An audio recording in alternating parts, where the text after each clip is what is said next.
Hi everyone, my name is Sanchita and welcome to my channel. I hope you all are doing absolutely amazing. इस video में हम लोग बात करने वाले हैं कुछ ऐसे पॉइंट्स के बारे में जो आपको एग्ज़ाम से पहले नहीं करनी है. यस. बहुत सारे स्टूडेंट्स मुझसे हमेशा पूछते रहते हैं कि मैम एग्ज़ाम्स बिल्कुल सामने है, बिल्कुल सर पे है, तो प्लीज़ ये बताइए कि क्या करें अभी, कैसे एग्ज़ाम्स को क्लियर करें. बट मुझे लगता है कि क्या करना चाहिए इससे भी ज़्यादा इम्पॉर्टेंट है कि क्या आपको बिल्कुल भी नहीं करना चाहिए. ऐसे कुछ 7 पॉइंट्स के साथ आज इस वीडियो में डिस्कस करते हैं. तो चलिए. Before starting with the video, this is my profile. In case you are watching me for the very first time, you can join me through Telegram, जहाँ पे टेलीग्राम के चैनल एंड ग्रुप दोनों ही link आपको description में मिल जाएंगे, जहाँ पे आपको जितने भी notifications related to your exams and notes and preparation जितनी भी होती है वो सारी आपको मिल जाती है. और साथ ही साथ अगर कुछ भी आपको हेल्पफुल लगता है तो प्लीज़ इस चैनल को सब्सक्राइब करना मत भूलना एंड एक कमेंट छोड़ देना जो भी आपको क्वेश्चन या क्वेरी हो. और इन केस आपको कोई डाउट है, कोई भी क्वेरी है, तो आप मुझसे टेलीग्राम के थ्रू जुड़ सकते हो या फिर मुझे आप मेल भी लिख सकते हो. सारे ही जो डिटेल्स है वो आपको अबाउट सेक्शन में मिल जाएंगे. चलिए now let's start with first point, that is procrastinating. Procrastinating literally एक बीमारी है जिससे आई एम प्रिटी श्योर कि कोई भी नहीं बचा है. ठीक है, मुझे भी काफ़ी ज़्यादा ये लेज़ीपन होती है. तो प्रोक्रेस्टिनेशन बेसिकली लेज़ीपन ही होता है. It is one of the biggest mistake that aspirants make is procrastinating unfortunately. ये होता क्या है, हम लोग ना हमेशा ये सोचते हैं कि बहुत टाइम बचा है यार, 5 महीने 6 महीने 7 महीने बचाए तो कर लेंगे, कल कर लेंगे, कल कर लेंगे. तो ये जो कल कर लेंगे, कल करूँगा या कल करूँगी वाली जो बीमारी है ना, वो आपको काफ़ी ज़्यादा प्रॉब्लम में, लास्ट मोमेंट में बहुत ज़्यादा प्रॉब्लम में फंसा सकता है. अभी तो बिल्कुल टाइम नहीं है, लिटरली 2 महीने भी पूरे पूरे नहीं है आप लोगों के लिए एग्ज़ाम्स के लिए. प्रोक्रेस्टिनेटिंग वाली जो आदत है उसको छोड़ दीजिए. ठीक है, जितना भी टाइम हो सके टाइम पे जितना जो भी काम आपने सोचा है उसको टाइम पे ख़त्म करने की, फिनिश करने की कोशिश कीजिए. वो आपको हेल्प करेगा. सभी ने पढ़ा है ना कबीर दोहा, वो कल करे सो आज करे, आज करे सो अब. उसको इम्प्लाई कीजिए. ठीक है, लाइफ में इम्प्लाई कीजिए, काफ़ी ज़्यादा हेल्प करेगा आपको. This is a procrastinating cycle as you can see. Procrastinate जितना करोगे उतना ज़्यादा आपको गिल्टी फील होगा, उतना ज़्यादा आप पैनिक करने लगोगे और फिर एक्सक्यूज़ बनाने लगोगे और फिर प्रोक्रेस्टिनेट करोगे. तो ये जो साइकिल है ना वो अब बिल्कुल चलता ही रहेगा, कभी ख़त्म नहीं होने वाला जब तक आप अपने काम को सही टाइम पे और सही शेड्यूल पे ख़त्म ना करो, फिनिश ना करो. Next point is ignoring the syllabus. तो मैंने इसको इतनी बार भी बोल रखा है, जितनी भी आपके एग्ज़ाम रिलेटेड मैंने वीडियोस बनाई है सब में मैंने बोला है कि गाइस सिलेबस को आप इग्नोर नहीं कर सकते हो. बहुत टाइम पे ऐसा होता है कि बच्चे एग्ज़ाम दे के आ जाते हैं, उसके बाद अगर मैं पूछूँ कि ये क्वेश्चन कौन से यूनिट से था तो वो नहीं बता पाते या गलत बताते हैं. इसीलिए सिलेबस का ज्ञान होना बहुत ज़्यादा इंपॉर्टेंट है. You just can not ignore the syllabus और ये नहीं सोच सकते कि चलो अपने एमएड में जो पढ़ा था या फिर बीएड में जो पढ़ा था वही पढ़ के चले जाएंगे. तो हार्ड वर्क के साथ साथ स्मार्ट वर्क मैंने हमेशा बोला है कि ये आपको हेल्प करेगा. तो उसमें से सिलेबस भी एक पार्ट है. क्या आ रहा है, सिलेबस का पैटर्न क्या है, एग्ज़ाम का पैटर्न क्या है, उसको समझने के लिए सिलेबस का ज्ञान होना आपको बहुत बहुत ज़रूरी है. और बहुत टाइम पे ऐसा भी होता है कि सिलेबस से सीधा सीधा उठा के आपको क्वेश्चन दे देता है. तो इसीलिए सिलेबस को गो थ्रू कीजिए, ये आपका पहला ही पॉइंट होना चाहिए. मैंने हमेशा बोला है कि hard copy of the syllabus आपके पास होनी चाहिए before you begin with your preparation. This is your second point. And third point is neglecting previous year question paper. Again जितना सिलेबस इंपॉर्टेंट है उससे भी ज़्यादा आपका PYQs इंपॉर्टेंट है. But syllabus comes first then comes PYQs. मैंने जितने भी अगैन एग्ज़ाम प्रिपरेशन से रिलेटेड जो भी अब मैं वीडियो बनाऊँ that will never be completed without the mentioning of previous year question papers. Practising PYQs is crucial to understand the exam pattern. जब तक आप क्वेश्चंस नहीं लगाओगे तब तक आपको एग्ज़ाम पैटर्न समझने में आपको दिक्कत आएगी, मुश्किल आएगी. आपको क्या करना है, एक बार आप देखिएगा कि एक क्वेश्चन पेपर से एक पार्टिकुलर टॉपिक से कितने टाइप के क्वेश्चन बन रहे हैं, आपको ये समझने में काफ़ी ज़्यादा हेल्प होता है. इट्स वेरी इंपॉर्टेंट कि आप प्रीवियस ईयर क्वेश्चंस लगाइए, चाहे फिर वो नेट के पेपर्स हो, चाहे सेट के पेपर्स हो, चाहे आपको कोई भी MCQs हो. ये सारी आपको बहुत ज़्यादा हेल्प करती है आपके एग्ज़ाम प्रिपरेशन को और ज़्यादा बूस्ट अप करने के लिए. Next is relying on a single source for study material. तो ये मैंने बहुत बार बहुत बच्चों से सुना है कि मैम अब मेरे पास ना बुक्स नहीं है, या फिर आप एक ही बुक है मेरे पास, या मेरे पास अभी फ़ाइनेंशियल स्थिति इतनी सही नहीं है कि मैं इतना महंगा एक कोर्स ले लूँ। सो गाइज़, ये सारी जो चीज़ें ना, ये आपको ये सारे पॉइंट्स आपको लिमिट करती है, ठीक है। So I am the real example, मैं बोलूँगी कि जिसने मेरे पास, मैंने अपना जो एग्ज़ाम था वो 2020 दिसंबर में क्लियर किया था। सो उस टाइम पे पैंडमिक था, तो कोई बुक्स वगैरह मेरे पास थी नहीं। टू बी वेरी ऑनेस्ट, मेरे पास कोई बुक्स नहीं थी। आई हैड ओनली 2 बुक्स, जो भी आपकी मतलब वो आउटडेटेड ही थे। आई थिंक 2017 एंड 18 की बुक थी, और उसको पढ़ के मुझे कुछ नहीं समझ आया था। उल्टा मुझे लगा था कि यार इतना पढ़ के तो मैं एग्ज़ाम का तो मतलब कंप्लीट तो कर ही नहीं पाऊँगी। सो मैंने क्या किया था, मेरे पास जो चीज़ थी, मेरे पास कोई तब उस टाइम पे कोचिंग भी नहीं था, और मुझे इतना ज्ञान भी नहीं था ये सारी एडटेक एप्लीकेशंस के बारे में। अभी तो बहुत सारे आपको मिल जाएंगे। तो मैंने क्या किया था, मेरे पास इंटरनेट था, and internet is free literally, right. तो मैंने उसका पूरा लाभ उठाया। मैं घंटों तक वीडियोस लेक्चर्स देखती थी और उससे अपने नोट्स बनाती थी, और वो मुझे बहुत ज़्यादा हेल्प किया अपने प्रिपरेशन पे। तो इन केस अगर आपके पास नहीं है स्टडी मटेरियल, या फिर आप कहीं और से हेल्प नहीं ले सकते, तो खुद को हेल्प योर सेल्फ, सबसे ज़्यादा उससे बेटर और कुछ नहीं हो सकता।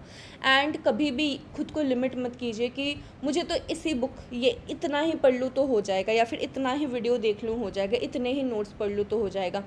कोई आपको ये गारंटी नहीं दे सकता कि इतना पढ़ लोगे तो हो जाएगा। अगर आपको जेआरएफ चाहिए, अगर आपको जेआरएफ को का लाभ उठाना है, आगे चल के खुद भी जाके पढ़ाना है, राइट, तो आप अपने जो नॉलेज है ना, उसको आप लिमिट नहीं कर सकते, उसको इतना बाउंड्री से घेर नहीं सकते हो कि बस इतना ही मेरे को पढ़ना, इतना ही आना चाहिए मेरे को।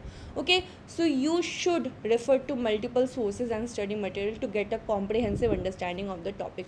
सो whether it is YouTube, whether it is some edtech के लेक्चर्स, एडुकेटर्स, या फिर कोई बुक्स हो, या दूसरे स्टडी मटेरियल्स हो, या कोई दूसरा वेबसाइट हो, जिससे भी आपको हेल्प मिल रहा है, यू डू टेक इट, या फिर आप उसका 100% लाभ उठाने की कोशिश कीजिए। जितना है उस पर ज़्यादा फोकस करो, ना कि ये नहीं है वो नहीं है। अगर नहीं है तो किसी के पास भी कंप्लीट सब कुछ नहीं होता, ठीक है। जितना है उसका 100% लाभ उठाओ। I would suggest this thing. Next है लैक ऑफ टाइम मैनेजमेंट। तो time management skill is again very crucial. पहले ही पॉइंट हमने प्रोक्रेस्टिनेशन पढ़ा था, and next is lack of time management, this is the fourth point. So managing time effectively is essential when preparing for UGC NET. क्योंकि suppose आपके पास 8 घंटे, आप 8 घंटे बुक लेके बैठते हो, बट आधा घंटा ही पढ़ते हो, तो that doesn't make any sense, right. अगर आप 4 घंटे भी ढंग से पढ़ लो, और जितना भी पढ़ो उतना सॉलिड पढ़ो, ऐसे पढ़ो ताकि आप उससे क्वेश्चन आंसर सॉल्व कर सको खुद से, तो वो ज़्यादा हेल्पफुल होगा। So make sure that you know your strength and weakness, और उसके हिसाब से आप अपनी जो अप्रोच है उसको रखते हो। बहुत टाइम पे ऐसा होता है कि हम बस मगअप करने लगते हैं कि बस एग्ज़ाम तक याद रह जाए यार, तब बहुत बहुत है। नहीं गाइस, एग्ज़ाम को क्लियर करना is just the tip of the iceberg. आपने बस अभी स्टार्ट किया ही है अपना करियर, आगे चल के आपको इसी नॉलेज को आगे बढ़ाना है। आगे हमेशा मैं ये बोलती हूँ कि ये जो जर्नी है ना, उसको एंजॉय कीजिए, इसको प्रिपरेशन पे ध्यान दीजिए, ठीक है। खुद को प्रिपेयर कीजिए, यही टाइम है जब आप उसको खुद को प्रिपेयर कर सकते हो। आगे चल के आपको टाइम नहीं मिलने वाला है। मैं हमेशा बोलती हूँ कि ऐसे पढ़ो कि आगे चल के आप पढ़ा सको, वेरी इंपॉर्टेंट। सो इफ़ेक्टिवली टाइम मैनेज कीजिए, जितना भी टाइम आपको मिल रहा है उसको ढंग से यूटिलाइज़ करने की कोशिश कीजिए। Then skipping revision. So again, revision is the most crucial for consolidating your understanding of topic and retaining the information for longer. हमेशा मैंने बोला है कि जो भी आप एक टॉपिक पढ़ो, make sure you revise it the very next day, या फिर जब भी आपको टाइम मिले। एक टॉपिक को आप पढ़ा और उसके बाद फिर सीधा जाके आप एग्ज़ाम में उसको अटैम्प्ट करोगे, डजेंट मेक एनी सेंस, नहीं कर पाओगे, आप भूल जाओगे। मोस्ट ऑफ द टाइम हमारा ह्यूमन माइंड ऐसे ही वर्क करता है। अगर हम उसको बार बार कोई चीज़ रीइंफोर्स ना करें ना, तो वो भूल जाएगा। It's very common, it's very natural. ऐसा नहीं है कि आपको याद नहीं रहता चीज़, आपको याद इसीलिए नहीं रहा क्योंकि आपने ढंग से उसको रिवाइज़ नहीं किया।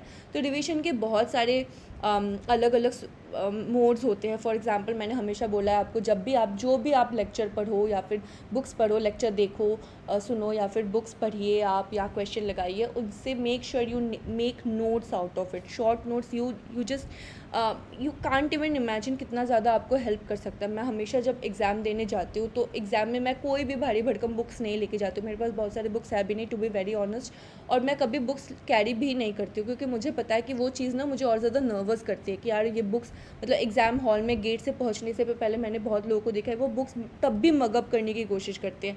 तो मुझे लगता है कि जो मैंने इतने दिन अपनी पढ़ाई की थी या फिर उससे शॉर्ट नोट्स बनाए थे, वो मुझे ज़्यादा हेल्प करेंगे, और कम पॉइंट पे कम चीज़ जितना मैं देखूँगी ना उतना ज़्यादा मुझे कॉन्फिडेंस होगा कि चलो ठीक है, मैंने इतना पढ़ा है, इतना सॉलिड पढ़ा है, ना कि पूरा का पूरा मैं बुक्स रट लूँ। So that doesn't make any sense. जो आपके लिए बेटर काम करता है आप उसको कीजिए। और रिवीजन के लिए शॉर्ट नोट्स बहुत इंपॉर्टेंट है, इसलिए मैंने हमेशा बोला है कि खुद के नोट्स बनाइए, चाहे आप दूसरे के भी, कोई भी एडुकेटर के भी नोट्स देखो। जैसे मैंने आपको पूरा का पूरा सिलेबस भेज रखा है, बट फिर भी आप उससे भी शॉर्ट नोट्स बनाइए और उसको एग्ज़ाम से पहले बार बार गो थ्रू कीजिए, आपको बहुत ज़्यादा हेल्प करेगा वो।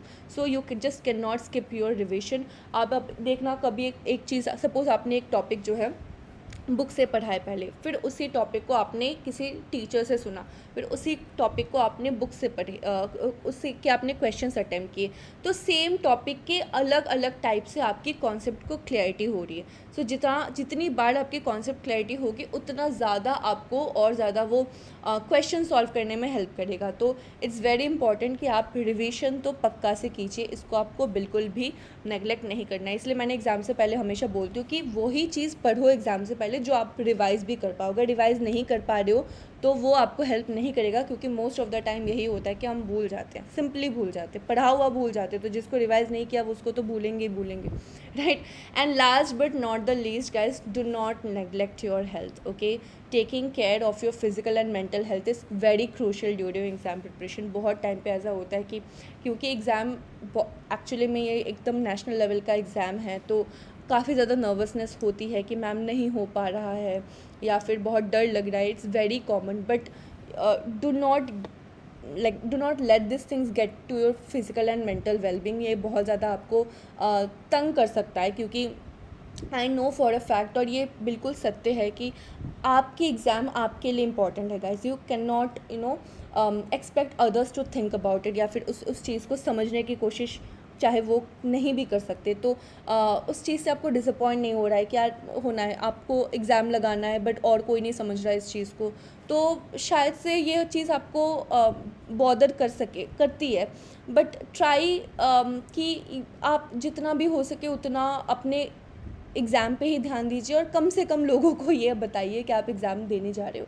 सो इट्स वेरी इंपॉर्टेंट कि जितना भी आपने अपनी फिज़िकल और मेंटल हेल्थ का तो ज़्यादा और भी ध्यान देना होता है, क्योंकि बहुत टाइम पे ऐसा ही होता है कि यार मैंने इतने लोगों को बोल दिया है कि एग्ज़ाम देने जा रहे हैं, और फिर अगर नहीं निकला एग्ज़ाम तो बहुत ही मतलब ऐसा शर्म आ जाएगा। तो इट डज़ंट मैटर, ठीक है।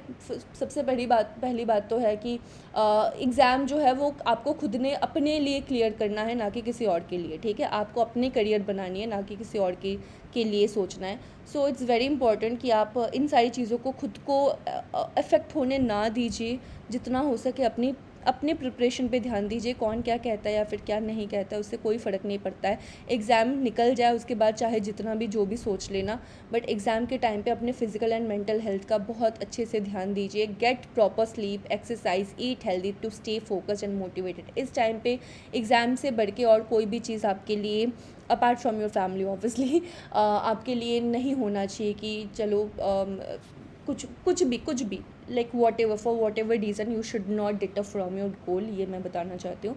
एंड एक पॉइंट मैं और ऐड करना चाहती हूँ यहाँ पे गाइस, कि बहुत टाइम पे ना हम लोग बहुत ज़्यादा सेल्फ क्रिटिकल होते हैं। ये बहुत ही मतलब कॉमन एक ह्यूमन टेंडेंसी होती है कि हमेशा हम ना खुद को यही सोचने लगते हैं कि यार ये ना मेरे लिए नहीं है, या फिर मुझसे नहीं हो पाएगा, ये बहुत टफ़ हो रहा है यार, वो कर ले रहे बट हमसे नहीं हो पाएगा। तो ये खुद के बारे में ना ये सेल्फ क्रिटिकल होना छोड़ दीजिए, ठीक है। हमेशा जितनी बार भी आप यही सोचोगे ना कि मेरे से नहीं हो पा रहा है, तो मोस्ट ऑफ द टाइम वो नहीं हो पाएगा। जब तक आप अपने लिए अच्छा नहीं सोचोगे, जब तक आप खुद के लिए पॉजिटिव नहीं करोगे, तब तक वो पॉजिटिव नहीं होगा।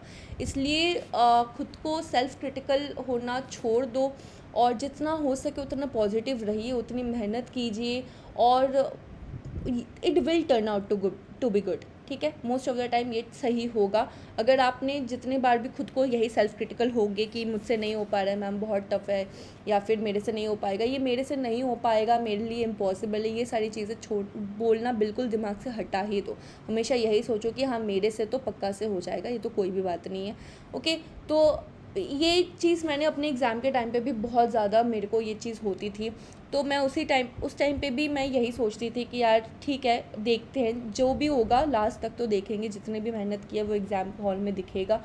और उस टाइम पे मैं क्या करती थी, जितने भी दूसरे एस्पिरेंट्स या फिर उस मेरे से पहले जिन्होंने भी अपना एग्ज़ाम क्लियर किया था, उनके मैं वीडियोस देखती थी, उनसे मैं मोटिवेशन ड्रॉ करती थी कि यार इन्होंने क्या स्ट्रैटेजी यूज़ की थी, इनके लिए कौन सी चीज़ें वर्क की है, इनकी क्या लाइफ उस टाइम पे क्या उनकी रूटीन थी, उस चीज़ को मैं फॉलो करने की कोशिश करती थी जितना हो सके। बहुत सब्जेक्टिव है, सबका अपना अपना अपनी अपनी लाइफ होती है, सबकी अपनी अपनी डे का रूटीन होता है। सो हो सकता है कि आपकी अलग हो, किसी का जॉब हो, किसी का घर, वो हमेशा मैं बोलती हूँ। बट इट्स वेरी इंपॉर्टेंट कि ये जो आपके लिए वर्क कर सकता है उसको आप कीजिए, उसको आप ट्राई कीजिए और सेल्फ क्रिटिकल होना बिल्कुल छोड़ दो, यही मैं आपको बताना चाहूँगी। So yes, bye avoiding these mistakes hopefully and adopting a very disciplined and organized approach, you can increase your chances of success in the UGC NET exam। और हमेशा यही सोचो कि बिल्कुल इस बार तो मैं निकाल ही लूँगी, अगर मेरे से नहीं होगा तो किसी का नहीं होगा, और किसी का होगा तो मेरा ही होगा। ठीक है, so I am pretty sure कि आप लोग मेहनत कर रहे हो, आप लोग पढ़ाई कर रहे हो, एग्ज़ाम प्रिपरेशन पे ध्यान दे रहे हो, और अगर दे रहे हो तो कोई भी नहीं रोक सकता आपको एग्ज़ाम क्लियर करने में। ठीक है, ये कोई बड़ी बात नहीं है, एग्ज़ाम क्लियर करना बिल्कुल होगा, आपसे नहीं होगा तो और किससे ही होगा। ठीक है, सो होपफुली आपको जो भी मैंने बोला आप उन सारी चीज़ों को ध्यान में रखोगे और सेल्फ क्रिटिकल होना छोड़ दोगे और अच्छा सोचोगे, खुद के लिए अच्छा सोचो। यार कोई तो नहीं सोचेगा ना, खुद के लिए खुद ही नहीं सोचोगे तो और कौन सोचेगा, किससे और एक्सपेक्ट करोगे कि वो मेरा भला करेगा। खुद का भला खुद ही को करना होता है। ओके, सो होपफुली आपको इस वीडियो से कुछ भी हेल्पफुल लगा हो तो आप मुझे बताइए कमेंट पे, या फिर वीडियो को लाइक कर देना और चैनल को सब्सक्राइब करना मत भूलना। हम मिलेंगे अपने लाइव क्लासेस में, प्रिपरेशन जैसे आपकी चल रही है वैसे ही चलेंगी। होपफुली अभी मैं और थोड़ा कंसिस्टेंट हो पाऊँगी रिलेटेड टू एग्ज़ाम। ये वाला जो पार्टिकुलर वीडियो है, बहुत बच्चों ने मुझे बहुत सारे स्टूडेंट्स ने मुझे बोला था कि मैम एक चीज़ बताइए कि अभी क्या करें, एग्ज़ाम बिल्कुल पास है, बहुत डर लग रहा है। तो डर लगना इज़ वेरी कॉमन। हमेशा याद रखिएगा कि इस टाइम पे ये आपका प्रिपरेशन का टाइम है, ये अभी आप खुद को तैयार करो, अभी आप खुद को पढ़ रहे हो, मतलब खुद पढ़ रहे हो इस चीज़ को। सो जितना टाइम लगता है लीजिए, बट खुद को तैयार कीजिए, इतना सक्षम बनाइए कि आपको यही सेम चीज़ ना बार बार नहीं पढ़नी हो। ठीक है, तो टाइम लीजिए, जितना टाइम आपको चाहिए एग्ज़ाम प्रिपरेशन पे वो टाइम खुद को दीजिए और एग्ज़ाम को क्लियर कीजिए। ठीक है, कुछ मुश्किल नहीं है, बिल्कुल आपसे होगा, पक्का होगा। Okay, so thank you so much for watching this video. Hopefully आपको इस वीडियो से कुछ भी हेल्पफुल लगा होगा एंड हम मिलेंगे अपने लाइव क्लासेस में नेक्स्ट। और टेलीग्राम को ज्वाइन करना बिल्कुल मत भूलना। टेलीग्राम के चैनल और ग्रुप दोनों के ही लिंक आपको डिस्क्रिप्शन में मिल जाएंगे। और in case you have any query related to exam preparation तो आप मुझे बिल्कुल मेल लिख सकते हो या फिर यूट्यूब पे भी कमेंट कर सकते हो। I will try to get in touch with you, या फिर आप टेलीग्राम पे भी मुझे ढूंढ सकते हो। सारे लिंक आपको डिस्क्रिप्शन में मिल जाएंगे। ठीक है, thank you so much, bye, take care and good day. मिलेंगे हम अपने नेक्स्ट क्लासेस में।